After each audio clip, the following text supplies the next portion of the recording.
Cancel his rehab. Save the money. Those 6 words were never meant for me to hear, but they changed the way I saw my entire family. I was standing in the hallway of my own home when I heard my wife's voice through the kitchen door. She thought I was outside.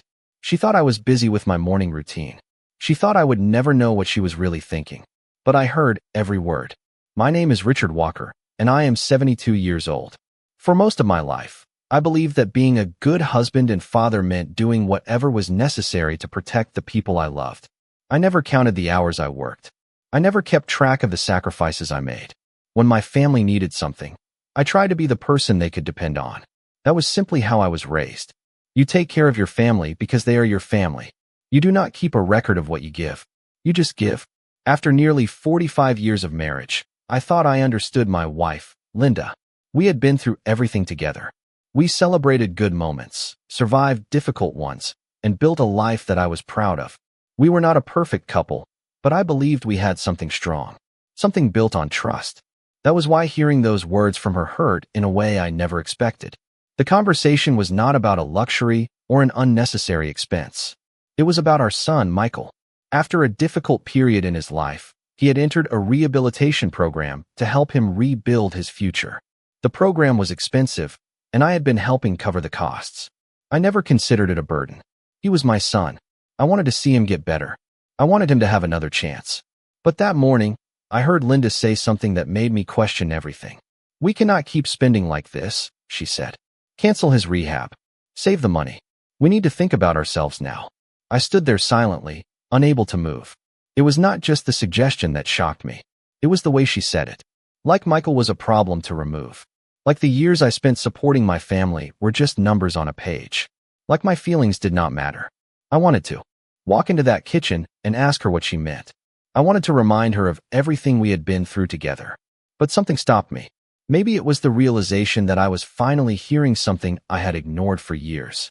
Maybe I had spent so much time trying to keep everyone comfortable that I never noticed how comfortable they had become with my sacrifices. I quietly stepped away before they knew I had heard. That morning, I went outside and sat on the back porch with my coffee. The same porch where I had spent countless mornings planning ways to make life easier for my family. But that day felt different. I looked around the house I had worked so hard to maintain and wondered when I stopped being a person and became only a provider. I thought about Michael. I thought about Linda. I thought about all the times I put my own needs aside because I believed that was what love required. And for the first time, I asked myself a question I never thought I would ask. Did my family love me for who I was, or only for what I could provide?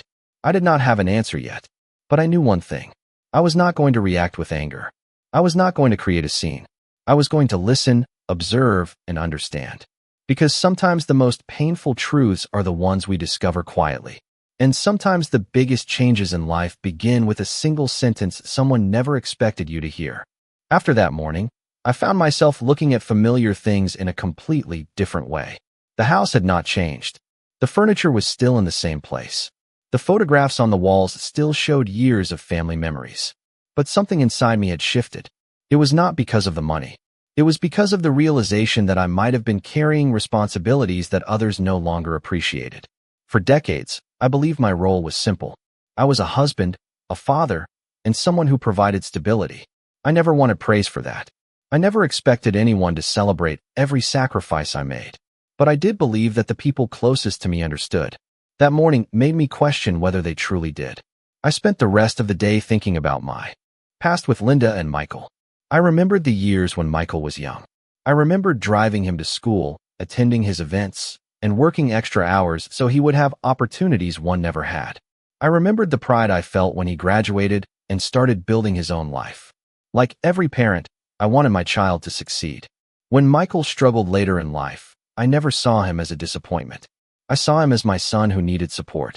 That was why helping with his rehabilitation program never felt like a financial decision. It felt like a family decision. But now I wondered if I was the only one still looking at it that way. That evening, Linda acted as if nothing had happened. She asked about my day, prepared dinner, and talked about ordinary things. I answered politely, but I noticed small details I had never paid attention to before. The way she avoided certain topics. The way she seemed more focused on the future cost than on Michael's recovery. I did not accuse her. I did not ask questions I was not ready to hear answers to. I simply listened. Over the years, I had learned that people often reveal the truth when they believe there is no reason to hide it. A few days later, I noticed another conversation between Linda and a family member. This time, I did not hear everything, but I heard enough to understand that the issue was bigger than one sentence. There were concerns about money, about responsibilities, and about how long I could continue supporting everyone. I stood there quietly and felt something I had not expected. Not anger, not even sadness. It was clarity. I realized I had spent years making decisions based on what my family needed, but I had rarely asked what I needed. I had always assumed that love meant giving without limits. But maybe love also required honesty. Maybe love required being seen as a person, not just as someone who could solve problems. That night, I opened my financial records and started reviewing everything carefully. I was not looking for ways to punish anyone. That was never who I was. I simply needed to understand my own situation. I needed to know what I had, what I was responsible for, and what choices were available to me. For the first time in years, I was thinking about my own future.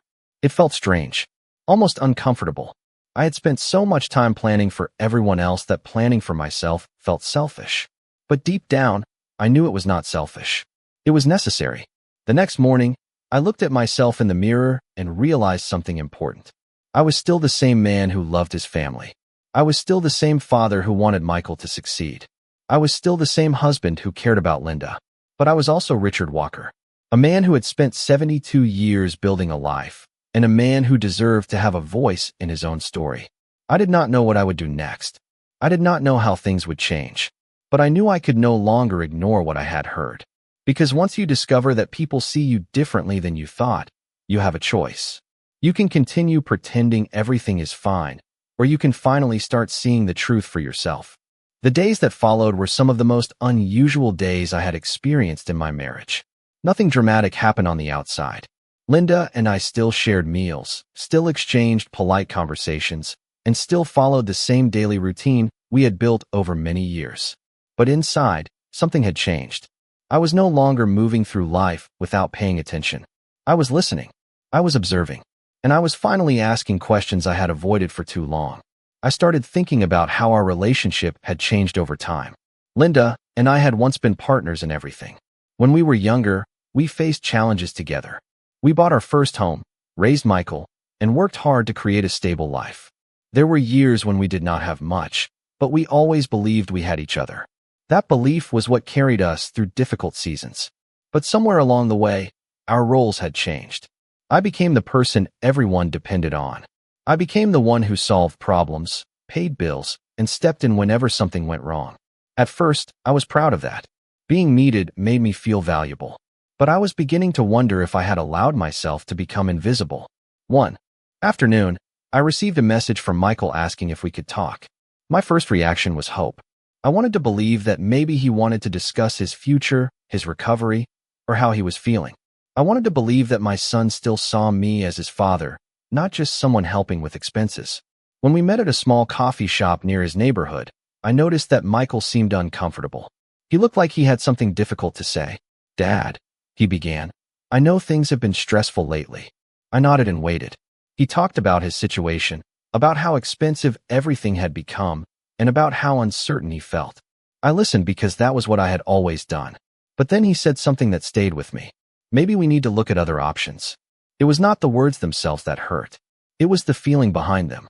I realized that everyone seemed to be discussing my support, my money, and my responsibilities, but very few people were asking how I felt. I looked at my son sitting across from me and wondered when we stopped having conversations as father and son and started having discussions like business partners. "Michael," I said calmly, "I need you to understand something. I have always wanted to help you. That has never been the question. But I also need to know that I matter beyond what I can provide." He looked surprised. Maybe he had never thought about it that way. Maybe he believed that because I was his father, I would always be willing to carry everything without question. I did not blame him completely. Parents often teach their children what to expect from them. And for years, I had shown my family that I would always say yes. That evening, when I returned home, I sat in my office and looked through old photographs. There was one picture of Michael when he was 8 years old, smiling proudly while holding a school award. Another showed Linda and me on our first vacation together. Those pictures reminded me that my life was not only about this painful moment. There was love. There were good years. There were memories worth protecting. But protecting memories did not mean ignoring the present. I began making small changes. I stopped offering solutions before anyone asked. I stopped immediately reaching for my checkbook whenever there was a problem. Instead, I started asking questions. What is the plan? What are the options? What responsibilities belong to each person? At first, it felt uncomfortable. I was used to fixing things. I was used to being the person who made everything easier. But I was learning that sometimes helping someone too much prevents them from understanding their own responsibility. Linda noticed the change before anyone else. One evening, she looked at me and asked, "Richard, is something wrong?" I looked at her for a moment. I could have told her everything right then. I could have explained what I heard and how much it hurt. But I was not ready yet. I needed more time to understand my own feelings first. "I am just thinking about some things," I answered. She nodded, but I could tell she sensed something was different. And she was right. Something had changed. I was no longer the man who quietly carried every burden without being seen. I was beginning to understand that my kindness was valuable, but it did not mean I had to disappear inside it. The following weeks became a quiet period of reflection for me. I did not make any sudden decisions. I did not announce that I was disappointed or tell anyone that I had been hurt. Instead, I watched carefully and allowed myself time to understand what was happening around me. For most of my life, I had been the person who reacted quickly whenever my family needed something. If there was a problem, I found a solution. If there was a bill, I handled it. If someone was struggling, I stepped forward before they even had to ask. But now I was learning the importance of taking a moment before giving. I was learning that sometimes silence allows you to see things more clearly. One morning, I sat at my desk and reviewed our finances again. I looked at the expenses connected to Michael's rehabilitation program, our household costs, and the savings Linda and I had built over the years. I was not looking for a way to abandon my son. That thought never crossed my mind. I was looking for balance. There is a difference between supporting someone and losing yourself completely while doing it. I wanted Michael to succeed. I wanted him to have the opportunity to rebuild his life. But I also wanted him to understand that his future could not depend entirely on one person carrying every responsibility. That realization was difficult because, as a father, I wanted to protect him from every hardship. Parents often struggle with this. We remember our children as the little ones who needed us for everything. We remember holding their hands when they learned to walk and encouraging them when they faced their first challenges. It is difficult to accept that helping them grow sometimes means allowing them to take responsibility for their own choices. That evening, Linda and I had dinner together. The conversation was normal at first. We talked about small things around the house and plans for the weekend. Then she brought up Michael. "I think we need to be realistic about the future," she said. I looked at her carefully. This was the moment I had been waiting for, but I still did not want to react emotionally. "What do you mean?" I asked. She explained that the costs were becoming difficult and that we needed to think about ourselves. Her words were similar to what I had heard before, but this time I noticed something different. I noticed that she was not speaking from anger. She was speaking from fear. Fear about money. Fear about the future. Fear about uncertainty. That did not erase the pain I felt, but it helped me understand that people sometimes make hurtful choices because they are afraid. "Linda," I said calmly, "I understand that we have concerns. But I need you to understand something too. Michael is not just an expense. He is our son." She looked at me quietly. "I know that," she said, but I could tell there was more she wanted to say. "I just do not know how long we can keep doing this." I nodded. That was a fair question. But there was another question that needed to be asked. How long could we continue without acknowledging the person who was carrying the weight of it all? That night, I went for a walk around the neighborhood. The streets were quiet, and the evening air gave me space to think. I realized that my biggest problem was not the money. It was that I had allowed my family to assume my support would always be unlimited. I had never taught them that I had limits because I rarely showed them. I had created an image of a man who could handle everything. And now, everyone believed that image. When I returned home, I made a decision. I would not cancel Michael's rehabilitation program. I would not walk away from my son. But I would also stop pretending that I had no needs of my own. I would have a conversation with my family, but only when I was ready. Not from a place of anger. Not from a place of hurt. From a place of self-respect. For the first time in many years, I was not asking myself how I could save everyone else. I was asking myself how we could build a future where everyone took responsibility. And that was a question I should have asked a long time ago. The decision I made that night did not change my love for my family. If anything, it made me understand how much I truly cared about them. But for the first time in many years, I realized that love without honesty can become unhealthy. I had spent so long protecting everyone from discomfort that I had forgotten the importance of having difficult conversations. I was ready to speak, but I wanted to do it the right way.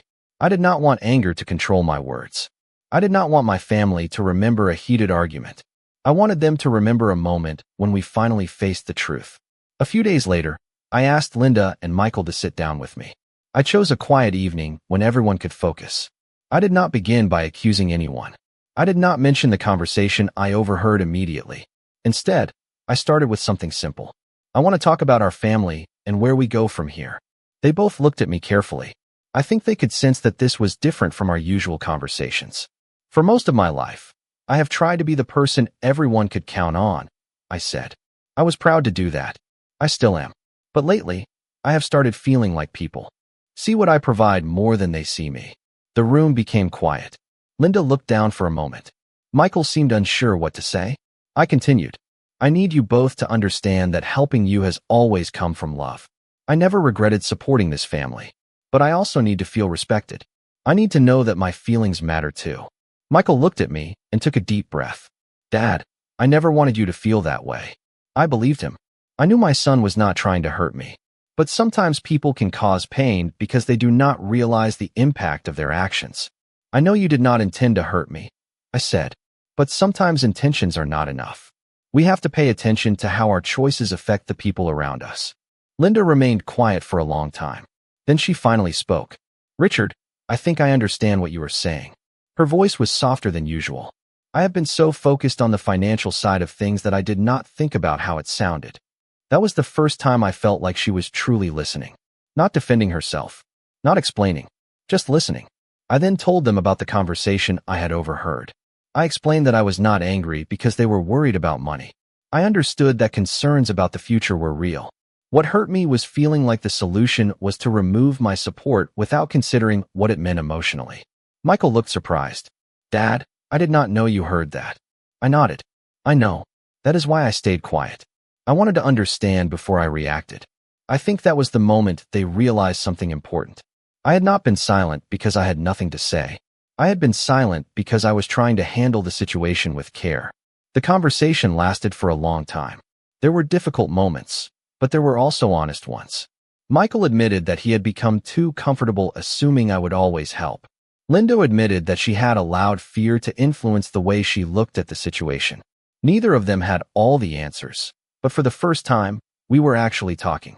After that evening, things did not magically become perfect. Real relationships do not change in one conversation. But something important had happened. The expectations had changed. My family now understood that my support came from love, not obligation. And I understood that I needed to communicate my needs instead of silently hoping people would notice. In the days that followed, I felt lighter. Not because every problem was solved, but because I was no longer carrying everything alone. I had finally allowed my family to see the person behind the role I had always played. I was still a husband. I was still a father. But I was also Richard Walker, a man who deserved to be heard. After the conversation we had that evening, something between my family and me began to change. It was not an immediate transformation. There were no sudden promises that everything would be different overnight. But there was something that had not existed before. There was honesty. For years, we had avoided difficult conversations because we thought keeping things quiet would protect our relationships. But I was beginning to understand that silence does not always protect a family. Sometimes silence only allows misunderstandings to grow. In the weeks that followed, I noticed small changes in both Linda and Michael. They started asking different questions. Instead of assuming I was willing to handle everything, they began asking what I thought and how I felt. Those moments may have seemed small, but to me, they meant everything. They showed me that my words had finally been heard. Michael especially began looking at his situation differently. He started taking more responsibility for his own recovery and future plans. I was proud of him, but I also made sure not to return to my old habits. I still wanted to support my son, but I wanted that support to encourage his growth, not replace his own effort. That was a difficult balance for me because being a father had always meant protecting him. It was hard to accept that sometimes the best way to help someone is to allow them to become stronger on their own. One afternoon, Michael visited me at my office. He looked more confident than he had in months. He sat down and said, "Dad, I have been thinking a lot about everything that happened." I smiled and told him I was listening.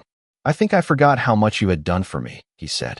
"I always knew you helped me, but I never really stopped to think about what it meant for you." His words touched me because they showed that he was finally seeing the situation from another perspective. "Michael," I said, "a parent does not help their child because they expect something in return. I never wanted you to feel guilty. I just wanted you to understand that parents are people too." He nodded. "I understand that now." That conversation reminded me that sometimes people do not appreciate something until they take the time to truly see it. Linda also began making changes in our marriage. We started having more honest conversations about money, responsibilities, and our future. For years, we had focused on solving problems, but we had not always talked about how those problems affected us emotionally. We started making decisions together again, like we had when we were younger. One evening, Linda and I sat outside on the porch where I had spent so many quiet mornings thinking about my life. She looked at me and said, "Richard, I am sorry that I made you feel like your only value was what you could provide." I looked at her and realized how meaningful those words were. Not because they erased the past, but because they acknowledged it. "I know you were worried," I said. "I know you were thinking about our future. But I needed to know that I was still your husband, not just someone who handled problems." She reached for my hand. "You are right," she said. "I lost sight of that." That moment reminded me that even long relationships can go through seasons where people forget to truly see each other. Love does not stay strong automatically. It requires attention. It requires listening. It requires the willingness to admit when something needs to change. Looking back, I realized that the hardest part of everything was not hearing those painful words. The hardest part was accepting that I had allowed myself to become someone who was always giving but rarely asking for understanding. I had taught my family to depend on me, but I had not taught them how to recognize when I needed support too. That was something I had to change. I still helped my family. I still cared deeply about Michael's future. I still loved Linda. But now, my relationships were built on something healthier. They were built on communication and respect. I no longer felt like I had to earn my place in my own family. I knew I belonged because I was loved, not because of what I could provide.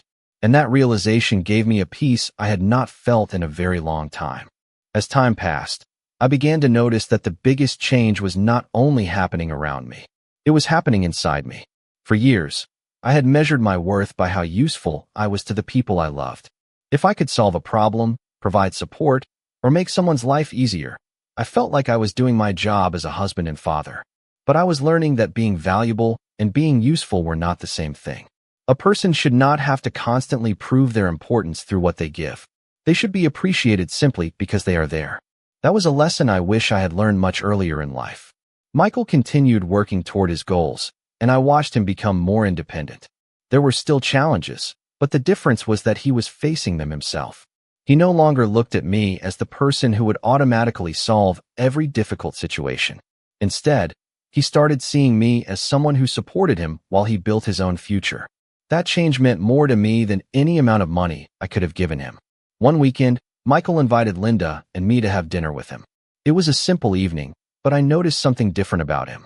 He seemed more mature, more thoughtful, and more aware of the people around him. During dinner, he thanked us for everything we had done for him. "I know I still have a lot to learn," he said, "but I want you both to know that I appreciate what you have sacrificed for me." I looked at him and felt a mixture of pride and emotion. Every parent hopes their child will grow into a person who understands kindness and responsibility. That night, I realized Michael was becoming that person. Not because I forced him to change, but because he finally understood. After dinner, Linda and I drove home quietly. It was a peaceful silence, not an uncomfortable one. She reached over and held my hand. "I am glad we talked when we did," she said. I nodded. "So am I." I thought about how different things could have been if I had reacted differently. If I had allowed my hurt to turn into anger. If I had walked away without explaining my feelings. If I had decided that my family no longer mattered. But I realized something important. Boundaries are not walls that separate people. Sometimes boundaries are what allow relationships to become healthier. By speaking honestly, I gave my family the opportunity to understand me. And by listening, they gave me the chance to feel seen again. I also started changing the way I looked at my own life. I began spending more time doing things that brought me joy. I joined a local walking group. I reconnected with old friends. I spent quiet mornings reading and enjoying my coffee without feeling like I needed to rush toward the next responsibility. These things may have seemed small, but they reminded me that I was more than the role I played in my family. I was Richard Walker. I was a man with experiences, memories, interests, and dreams that still mattered. Linda noticed these changes too. One evening, she smiled and said, "You seem happier." I thought about that for a moment before answering. I think I finally stopped forgetting myself. She nodded. I could tell she understood what I meant. Our marriage had changed because we had changed. We were no longer two people simply trying to manage problems. We were two people learning how to care for each other again. Looking back, I still think about the sentence that started everything. At first, I believed those words only brought pain into my life. But now I see something different. Hearing that conversation forced me to face a truth I had ignored. I had spent years giving everyone else permission to depend on me, but I had never asked them to understand me. That moment was painful, but it was also necessary. Sometimes the most difficult moments in life reveal the changes we need to make. Sometimes losing the comfort of being needed allows us to discover the peace of being respected. I did not need my family to see me as a hero. I did not need them to remember every sacrifice I made. I only needed them to see me as a person. And finally, they did. The months that followed taught me something I never expected to learn at my age. I thought rebuilding trust would be the hardest part, but I discovered something even more important. Rebuilding my relationship with myself was the true beginning of change. For so many years, I had defined my life through my responsibilities. I was the husband who worked hard, the father who provided, and the person everyone called when something needed to be fixed. Those roles were meaningful to me, but I had forgotten that behind every role was a person with his own needs and feelings. I started making choices differently. Not selfish choices, but healthier ones. Before, I would immediately say yes whenever someone asked for help. I would worry about disappointing people more than I worried about exhausting myself. Now, I took time to think. I asked myself if my decision came from love or from fear. There was a big difference between helping because I cared and helping because I was afraid people would not value me if I stopped. One afternoon, I visited Michael at his apartment. I noticed how much progress he had made. His place was organized, and he seemed more confident about his future. He had started creating routines and making plans without waiting for someone else to guide him. Seeing that made me proud because it showed me that my support had helped him move forward, not stay dependent. "Dad," Michael said while we were talking, "I want you to know something.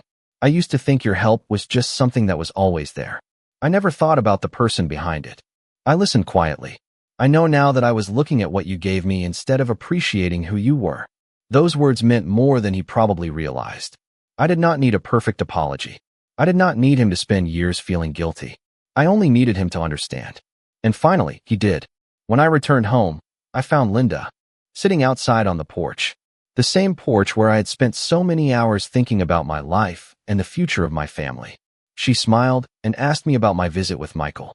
I told her how proud I was of him. Then she said something that surprised me.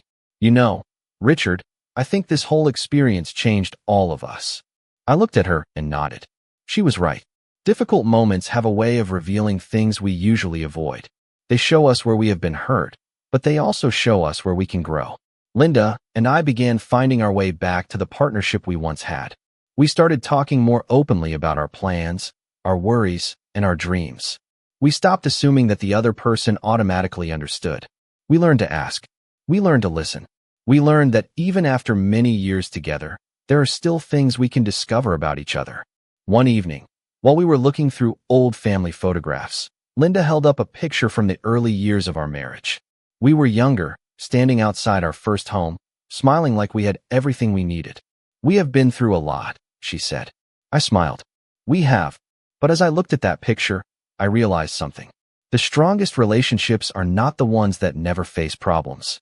They are the ones where people are willing to face those problems together. I used to believe that keeping peace meant staying quiet.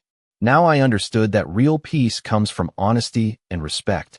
I no longer worried about whether everyone would always approve of my choices. I no longer felt guilty for having boundaries. I still loved helping my family, but I no longer believed that my value depended on how much I could give. My life was not smaller because I stopped carrying every burden.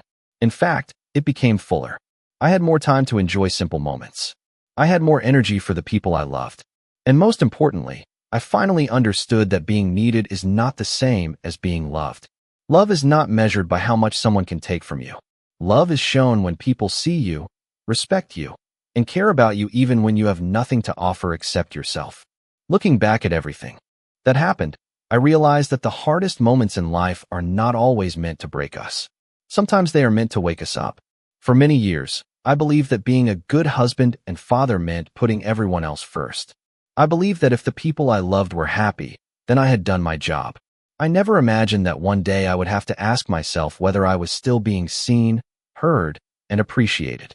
But that question changed the way I viewed my entire life. The truth is, I did not need my family to be perfect. I did not need them to always agree with me. Families are made of people, and people make mistakes. What matters is whether we are willing to recognize those mistakes and grow from them. That was what I finally understood. The painful moment that started this journey did not become the end of my family. It became the beginning of a more honest one. Richard Walker was still the same man who loved his family. I was still a father who wanted the best for Michael. I was still a husband who cared deeply for Linda. But I was no longer willing to disappear behind the things I provided. I learned that love should never require someone to lose themselves. Supporting the people we love is a beautiful thing, but it should come from choice, not from feeling like our only purpose is to carry everyone else. Michael continued building his future, and watching him grow became one of the greatest rewards of my life. I no longer measured my success by how much I could do for him. I measured it by seeing him become stronger, more responsible, and more confident. That was the goal I had always wanted for my son. I wanted him to have a life where he believed in himself. Linda and I also continued growing together. Our marriage was not suddenly perfect. We still had conversations where we disagreed. We still faced challenges like every couple does. But now we approached those moments differently. We talked instead of assuming. We listened instead of defending. We remembered that we were partners, not opponents. One evening, I sat outside on the porch with a cup of coffee and watched the sunset. It was a quiet moment, but it felt meaningful. I thought about the man I had been before all of this happened. A man who loved deeply but often forgot himself. A man who wanted to protect everyone, but sometimes forgot that he also needed care.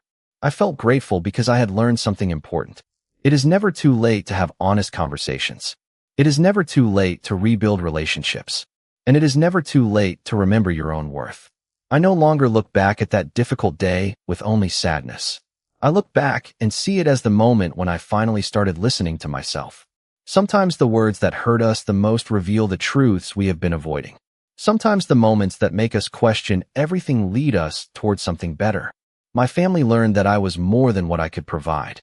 I learned that my voice mattered. And together, we created a stronger connection built on respect and understanding. If there is one lesson I carry with me now, it is this. Never allow yourself to become invisible in the lives of the people you love. Give kindness, give support, give compassion, but remember that you deserve those things too. Because the greatest gift you can give your family is not endless sacrifice. It is showing them what healthy love looks like. Love that listens. Love that respects. Love that sees the person standing in front of it. And after 72 years of life, I finally understood that being loved was never about how much I could give away. It was about knowing that I mattered, even when I had nothing left to prove.